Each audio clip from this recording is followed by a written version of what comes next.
अस्सलाम वालेकुम। आप देख रहे हैं के न्यूज चैनल इंटरनेशनल।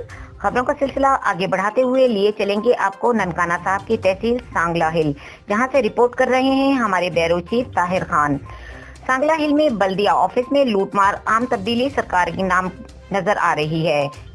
बल्दिया ऑफिस में अकाउंटेंट शहबाज चीमा ने अरबों रुपए की जायदादें बना ली हैं। करप्शन करके इसके खिलाफ लोकल गवर्नमेंट और एंटी करप्शन लाहौर में पहले ही इंक्वायरी चल रही है।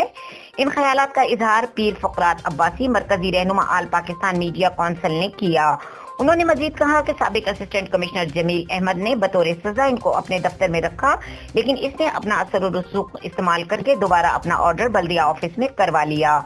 सारे 2 नंबर काम शहबाज चीमा करता है। अपनी इंक्वायरी के सिलसिले में लाहौर वगैरह जाता है, लेकिन टीएडीए बिल में जालसाजी करके अपना नाम भी डलवा देता है। सरकारी काम के सिलसिले में जा रहा हूँ, इसकी मद में भी उसने लाखों रुपए सरकारी खजाने से चूना लगा दिया, जिसका सबूत के साथ मैं रखता हूँ। महकमा में जो करप्ट टोला है, इसको शहबाज चीमा की आशीर्वाद हासिल है और इनसे पूरा हिस्सा वसूल करता है, जो कि ऊपर तक पहुंचाया जाता है। डिप्टी कमिश्नर ननकाना साहब और सेक्रेटरी बल्दियात से मुतालबा है कि इसका फौरी तौर पर नोटिस लिया जाए।